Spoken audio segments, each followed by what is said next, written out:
Bonsoir à toutes et à tous, un plaisir comme toujours de vous retrouver sur Monaco Info. Voici le sommaire de ce journal. Notre invité sera Eric Siamana, le chef du service des parkings publics.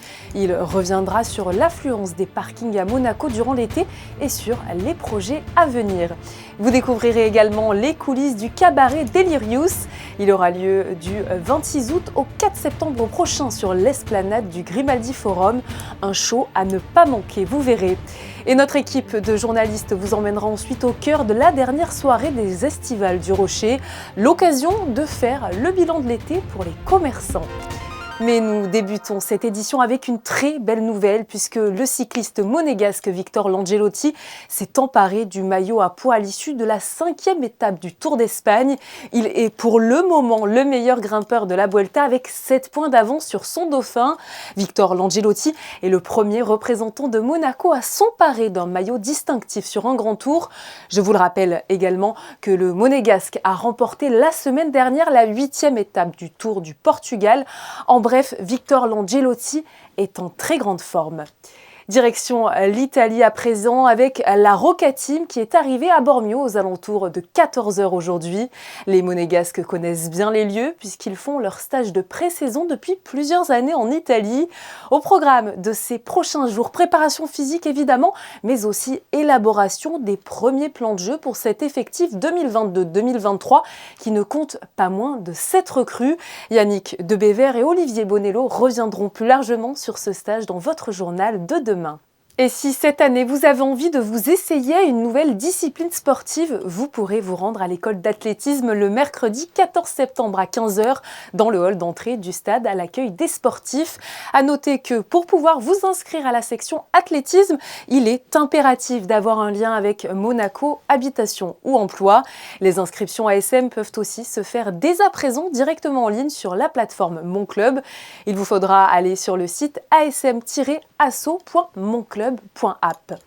Il est l'heure d'accueillir sans plus attendre notre invité Eric Siamana. Bonsoir à vous Eric. Bonsoir. Vous êtes Eric, le directeur du service des parkings publics. Alors c'est vrai, l'été, on peut le dire, touche à sa fin et les touristes vont commencer peu à peu à quitter Monaco. Quelle a été justement la fréquentation globale durant ces grandes vacances dans les parkings de la Principauté ? On retrouve un été semblable à 2019. Je dirais même meilleur en termes de chiffre d'affaires. En valeur cumulée depuis janvier, une hausse de 11% de notre chiffre d'affaires. Et sur le seul mois de juillet, j'ai malheureusement pas encore les chiffres du mois d'août, on est à 15% de chiffre d'affaires supplémentaire. Avec des disparités, si on compare juillet 2022 à juillet 2019 pour le parking du chemin des pêcheurs, on s'aperçoit qu'on a une baisse de fréquentation de 10%. Et dans le même temps, on a une hausse de fréquentation, donc en comparant le mois de juillet 2019 et le mois de juillet 2022, de 11% sur le parking du casino. Je pense qu'il y a un petit transfert de comportement et que les gens sont peut-être moins curieux de ce qui les intéressait auparavant. C'est vrai, pour accueillir tout ce monde, il faut forcément une équipe qui vous entoure. Parlez-nous un petit peu de cette équipe. Combien vous êtes à travailler au quotidien pour ces parkings de la Principauté ? Alors le service des parkings publics, c'est plus de 300 agents qui travaillent en 3-8, du 1er janvier au 31 décembre. Parmi ces agents, on a tout le personnel d'exploitation, 172 agents. Mais aussi du personnel technique qui veille à ce que toutes les opérations de maintenance, de réparation soient effectuées dans les meilleurs délais, et du personnel d'entretien qui veille à ce que la propreté des ouvrages soit la plus satisfaisante possible. C'est quand même, je dirais, l'idée que l'on doit se faire d'un service du gouvernement princier, c'est quand même de renvoyer une image positive de la principauté. Où en êtes-vous en termes de capacité d'accueil totale avec notamment l'ouverture du parking Louis Chiron ? Avec le parking Louis Chiron, nous sommes à 18 000 places de parking aujourd'hui. Pour être très concret, nous parlions évidemment des touristes, mais ce ne sont pas les seuls à utiliser les parkings de la Principauté. Au quotidien, est-ce que vous constatez que ce sont plus les personnes qui viennent travailler à Monaco qui utilisent ces parkings ? Quand on fait une analyse simpliste, mais elle a quand même le mérite d'exister. La moitié de mon chiffre d'affaires provient de la clientèle dite occasionnelle. Donc ce sont toutes les personnes qui prennent un ticket ou qui utilisent une carte à décompte. Et l'autre moitié provient d'une clientèle abonnée. Donc ce sera soit du résidentiel, soit des catégories de travail. Donc c'est assez équilibré. Est-ce qu'il y a des projets de nouveaux parkings qui sont en cours? Parce que je le rappelle que le gouvernement a une politique de mobilité visant à réduire le stationnement en surface à Monaco. Au printemps 2024, nous arriverons à un total de 21 500 emplacements de stationnement. Dans ces 21 500 emplacements de stationnement, il y aura bien évidemment le parking d'entrée de ville ouest supérieur. Nous allons donc pouvoir exploiter cet ouvrage vraisemblablement entre juin et juillet 2023. Et un petit peu plus tard, au printemps 2024, on aura la livraison du parking Pasteur, celui qui se situe dans l'avenue de Fontvieille. On aura entre-temps, en fin d'année, s'il n'y a pas de décalage au niveau de la livraison de la première tour Testimonio 2, donc on ouvrira un parking d'une capacité pour les résidents et je dirais la clientèle occasionnelle de plus de 600 places. Il y a aussi, Eric, des parkings que l'on appelle des parkings entrée de ville qui sont plus accessibles en termes de tarifs pour les touristes. Le seul parking aujourd'hui qui dispose d'une tarification réputé parking d'entrée de ville, donc c'est le parking de la ZAC Saint-Antoine. L'écart de prix au stationnement à la journée est tel que sans communication particulière, le bouche à oreille a fait que cet ouvrage aujourd'hui est quasiment complet dès 9h. Un mot aussi, Eric, parce que ça fait partie de l'actualité sur le développement des places pour véhicules électriques. Alors, on le rappelle, ces places sont utilisées pour recharger les voitures le temps de la charge, mais pas pour stationner, c'est bien ça? Alors, c'est tout à fait ça. Aujourd'hui, le comportement de la clientèle n'est pas encore celui attendu. Vous comprenez bien que la plupart de mes ouvrages ont été construits à des périodes où on ne parlait pas encore de véhicules électriques. Donc, les infrastructures techniques sont parfois limitées et nous conduisent à engager des travaux d'importance. En 2 ans, on va couvrir l'intégralité des parkings sous immeubles domaniaux, ce qui permettra de répondre au plus grand nombre à la pose de bornes de recharge pour leurs véhicules. Merci beaucoup à vous, Eric Siamana, de nous avoir apporté toutes ces informations sur la fréquentation des parkings monégasques. Merci à vous. Bonne soirée. Nous vous emmenons à présent dans un tout autre univers avec le cabaret Delirious. Après Bohémia, le metteur en scène Nicolas Gelmoni revient à Monaco avec son tout nouveau spectacle. Un show unique en son genre mêlant le cabaret et le cirque. Sarah Monnier et Alexandra Marangoni ont assisté aux répétitions des artistes.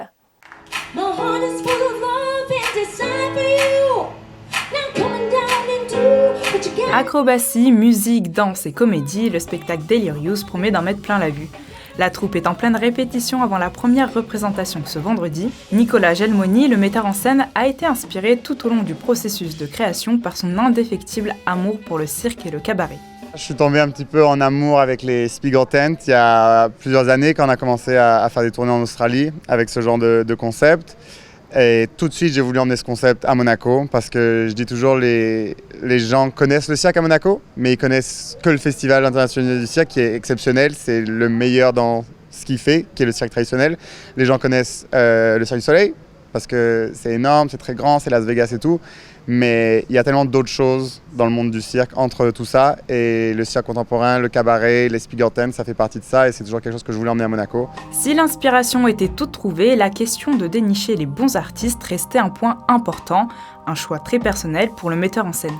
Tous les artistes qu'il y a sur scène, c'est des amis à moi, c'est des gens que... C'est un petit peu, comme je dis, des perles rares que j'ai rencontrées pendant 10 ans dans ma carrière, que pour la première fois que c'est mon show que je voulais créer, j'ai voulu comme chercher ces perles rares que j'ai mis tant de temps à trouver et vraiment faire un très bel ensemble d'artistes et de disciplines. Un spectacle haut en couleurs présenté par une troupe internationale récompensée à de multiples reprises. Rendez-vous à partir du 26 août et jusqu'au dimanche 4 septembre. Vous pouvez réserver vos places par mail ou par téléphone sur le site internet du Grimaldi Forum. C'était la dernière de la saison. Les commerçants du Rocher proposaient cet été 3 soirées pour vous inviter à redécouvrir les ruelles authentiques de la vieille ville. Comment ce quartier durement touché par la crise sanitaire s'en sort aujourd'hui? Alexandra Pani et Julien Laugier sont allés y faire un tour ce mercredi soir. Regardez. Des ruelles animées, des commerçants ravis de retrouver du monde dans leurs échoppes. Pour cette dernière édition, les estivales du Rocher étaient aux couleurs rouge et blanche de la principauté. Et aussi bien touristes que résidents participaient à l'événement. Je suis très heureuse parce que les gens reviennent de l'année dernière sur cette année.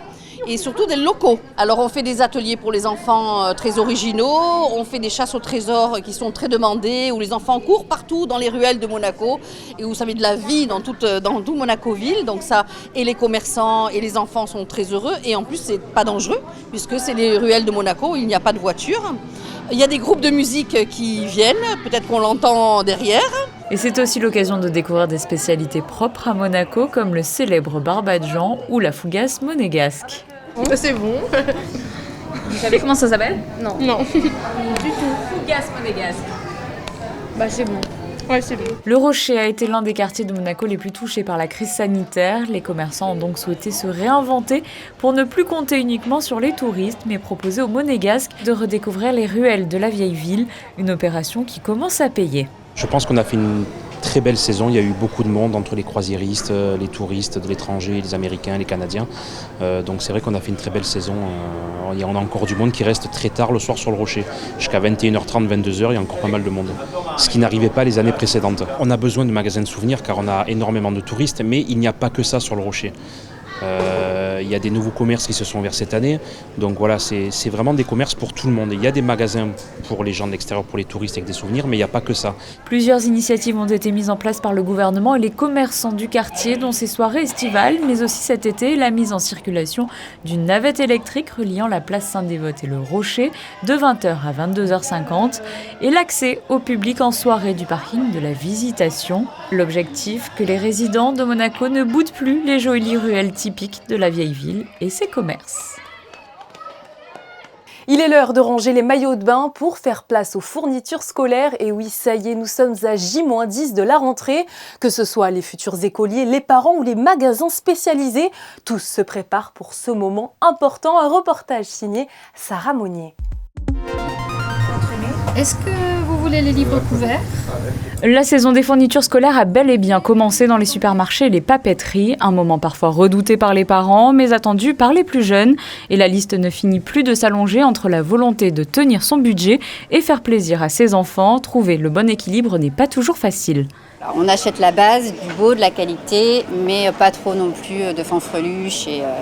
En fait, j'aime beaucoup la papeterie, donc quand je vais dans un rayon, je dis « Ah maman, je veux cette gomme, là, il y a plein de couleurs, on peut prendre tout le paquet. » Mais maman, elle dit « Il faut prendre ce qui est en promo, parce que voilà, en ce moment, il y a tout en promo, donc on peut prendre comme ça, mais il ne faut pas en prendre trop, parce que le caddie, après, va déborder. » La seule nouveauté, c'est sur les emballages, où on va avoir des emballages de plus en plus cartonnés, tels que ceux-ci, où on va éviter de plus en plus le plastique. Et ça, c'est la nouveauté, la nouvelle tendance concernant tout ce qui est développement durable. Voilà. Si les plus petits s'impatientent de retourner à l'école, pour la papeterie de l'alphabet, cela reste un moment essentiel. Cette période représente 60% de son chiffre d'affaires. Alors c'est environ une centaine de commandes par jour, soit par mail, en cumulant mail, téléphone, magasin. On va dire sur l'été, c'est pratiquement 1200 commandes. Et là en ce moment, nous en avons plus de 400 en attente. Et en attendant la rentrée scolaire qui aura lieu le lundi 5 septembre, les retardataires ont encore un peu de temps pour faire le plein de fournitures scolaires. Et même si la rentrée ne va pas tarder, vous pourrez peut-être encore un peu profiter du beau temps à Monaco. Consultons vos prévisions météo. Bonsoir à vous Frédéric Elion. Alors, quel temps est prévu demain ? Grand soleil et aucun risque de pluie, Julia. Quelques rares nuages viendront faire une courte apparition dans le ciel, mais ils seront vite balayés par un léger vent, notamment l'après-midi. Les températures seront comprises entre 25 et 30 degrés. Pour ceux qui opteront pour une journée plage, l'eau sera 27. Vendredi 26 août, n'oubliez pas de souhaiter une bonne fête à toutes les Natacha. Merci à vous Frédéric pour ces informations. Nous refermons cette édition avec des clichés signés Michael Alési. Lui aussi s'est rendu sur le Rocher pour la dernière des estivales. Il a immortalisé les meilleurs moments de cette ultime soirée. Merci à vous de nous être fidèles chaque soir sur Monaco Info. Je vous donne rendez-vous demain pour un nouveau point complet sur l'actualité de la Principauté. À très vite.